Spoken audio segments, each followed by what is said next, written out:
It's got the worst health data of any region in the country, the highest cardiac disease, the highest obesity, the highest diabetes, the highest stroke rates, but also addiction, alcoholism, and suicide. It leads the nation for those things. And so I know it's something that you've spent a lot of time thinking about. How do we, because if we can solve problems in Appalachia, we can solve them for the whole country.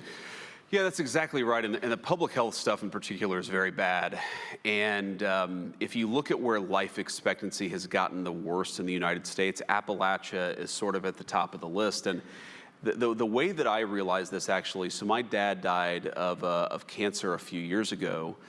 And it was one of these sort of super aggressive cancers, came on very unexpectedly, and then all of a sudden he was gone a few months later.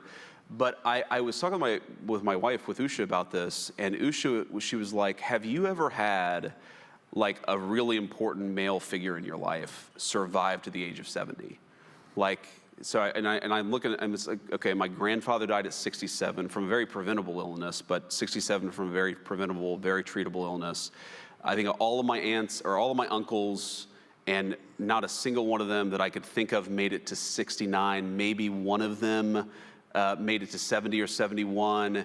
And it kind of hit me that if you grow up in Appalachia, you are used to losing the people that you love very, very early on. And you want to talk about like populism, and you want to talk about people being pissed off. Well, yeah, people are pissed off when they don't have good jobs.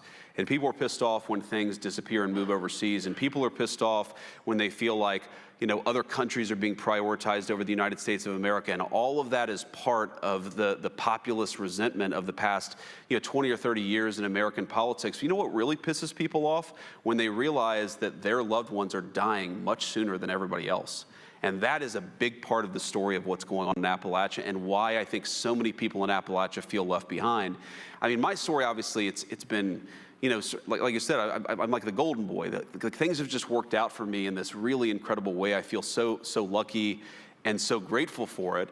But I also feel a certain sense of guilt, because there are a lot of people who grew up in families like mine who haven't had an easy life, and who haven't had all this economic opportunity, and who haven't had a person that they've fallen in love with, and they've been able to sort of build a stable, nice family like me and Usha have been able to build. And that gives me a sense of purpose, because I want those people to have the same opportunities that I've had. But it also gives me a great sense of anger, because we never should have gotten to the point that we are today. And the reason that we have is because of failed leadership, and it's failed leadership over generations. And by the way, you talk about Appalachia, you were talking about people who, though they don't have much, would take the shirt off their back and give it to a complete stranger, because that's what you do.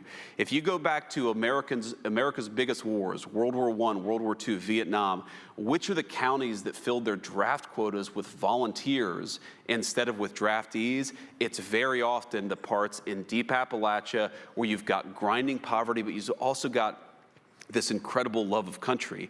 So if any place in this country deserves not to be left behind, it's Appalachia. But on the public health stuff in particular, the numbers don't look good. And it's one of the reasons why I'm such a big supporter of what you're doing, because these are people who deserve to live better, healthier lives, but they really have been left behind by this country's leadership.